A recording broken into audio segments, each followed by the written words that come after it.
Hey there, McAllister here with Toasty DIY. Today we're going to be doing a quick video just over the basic of green screening. So this will be just a real simple, rough tutorial of how I would add myself into a shot if I wanted to, you know, in post to kind of add myself in for whether it be a gag or effect or whatever it is. This is just a real rough tutorial of how to do it. So as my example shot, all I want to do is take this shot right here. This was a shot before they get on there. You can see Matt's reflection in the computer case over in the top right here, and I just want to add myself in as if I'm sitting behind, or I think I might add Zach in. So I took this shot earlier. This was taken on my phone on an Osmo, so it kind of moves, which is a bad thing for doing green screen. So let's say I wanted to add myself in to the shot. It's pretty simple. So the first thing we have to do is we have to isolate me when I want to have myself come in. So let's say I want to be yeah, from right here, I want all this to be in that shot. So I will go ahead and cut here, delete the other half, and now I've got my shot that I want to use, just me doing that, and then I'll duck back out. Cool. That's from what I want. So this is my goal. I'll pop up right in the middle here, stand up, give thumbs up, and go back down. So what we can do is the effects panel here, we type in key, and there's all these different ones. I like Ultra Key. I've not really played around enough to see, but if we go to Ultra Key, we get this new thing right over here. And I will click what I want to key out, and I'll say that color, and you see this all becomes gone. And you can see it's now cut me out. So what we need to do is now we have all this other space that I need to get rid of. And the way we do that is through the opacity. We grab the pen tool, and I'm going to set keyframes for this because my camera does slightly move, and that's a fault of my own. So now what I'll do is click back on the mask option. I will select the border that I want to be, and I'll do that. I'm okay with my legs being cut off because I'm just doing it, like I said, rough. This is just a show. And so now you see there's a lot of green still kind of existing. What I want to do is go over here and change this to aggressive, and that'll turn a lot to fog. I can go through here and I can clean up some more. You can also add like a second layer of Ultra Key. So let's say I wanted to try to remove more. I could Ultra Key, add the same effect again, and attempt to select the color that's still green and set that to aggressive. And you can keep doing this as much as you want to try to get it as good as possible, but like I said, we're doing a really basic one here. So now I've got these layered over, and there I am. Oh, very ugly cut out. So now I'm going to find out which one of these is causing that. I'm going to guess it's this one. Oops. There we go. Let's try this. Turn some of the transparency back up so I'm not see-through. And we're just going to adjust some of these settings until we get a better, there we go, remove shadow, my head's being cut out, tolerance, oh, turn me green when I do that, I can become red that way, so it's adjusting the tint, pedestal, that's good enough for what I'm trying to do. This is just a proof of concept. So let's say I want to come up from behind that computer. So what I have to do is I can hit the motion and I can drag myself over here. I would like to be facing towards him, so I'll get the flip effect, and there's horizontal flip. Drop it on there. Oh, it doesn't change with my mask, so we'll just go ahead and drag it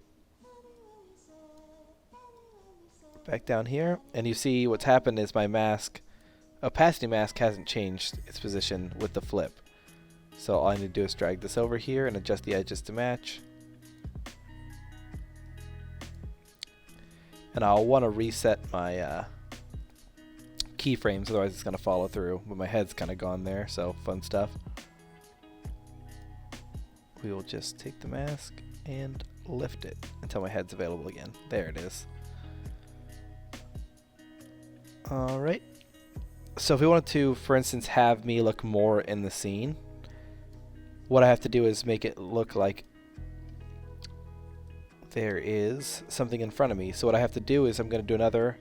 I've copied my main file here, so I've copied this one right down here, the shot of just Jackson standing there, and I've put one above me, above my green screen layer. So now I'm effectively gone. I've covered it up. What I'll do to reveal myself is I'll take an opacity layer for where I'm standing, and I'm going to cut out the objects that would be hopefully in front of my little cutout.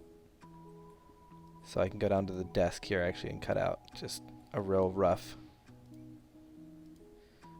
cut of the desk. Once I complete this, there I pop back up. And now I've got a cut of this desk. So now you can see my legs show up here. So if I wanted to, I could throw something up on the wall behind me and it would be a done shot. Really, when it comes to these effects here, what I do is I just piddle around with these, the mat, the choke, the clean up, all that. And you can get it to, like there, if I soften the edges a little bit, we can start trying to get different things to come back. You can fiddle with these all you want. The better your green screen setup is, the less you'll have to deal with this. You can always reset them by clicking these little buttons here. But this is just something you gotta piddle with if you want to learn how to do this. But that is just the quick and dirty tutorial on how you can green screen yourself into a shot. So if I wanted to add it where I drop something in there, I believe that's what I initially do for this shot. I could add something in there and have it fade in or hide it under my hand so that it appears right after, like a little sticker if I wanted to. Whatever you want to do, but that's just the basics of how to green screen. You don't need to have a green screen to do this. I realize that if I take this shot, I could go ahead and add the Ultra Key effect after scaling this up. Let's just get my key effects and say Ultra Key. I could do that, and then I could say, alright, let's pick the wall. And now you see the walls all sorts of different colors because of the lighting, but you could go through and try to cut out that whole wall if you wanted to. That's just based on your time. So I could try color key and see what one to pick. Pick that color there, picks just that section. I could keep adding color key to this and continue to select different sections till I've got the whole wall if I wanted to. There we go. Color tolerance, and now I'm turning it up, and now I could place that shot behind it. And look, there's the setup. It looks janky and weird, and that's because it just is when you do it that way. But the left side here is pretty clean. Obviously, we have the green screen here, which we could take back up,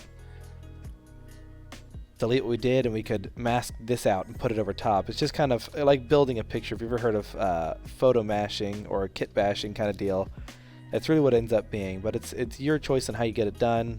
I just wanted to show that green screen's pretty easy to get started with, but obviously, the more you mess with it, the better you get. You won't have things like this where my head's just not showing, which we could fix if given enough time, but like I said, this is just a quick and dirty tutorial. I hope you liked it. See you all next time. Bye.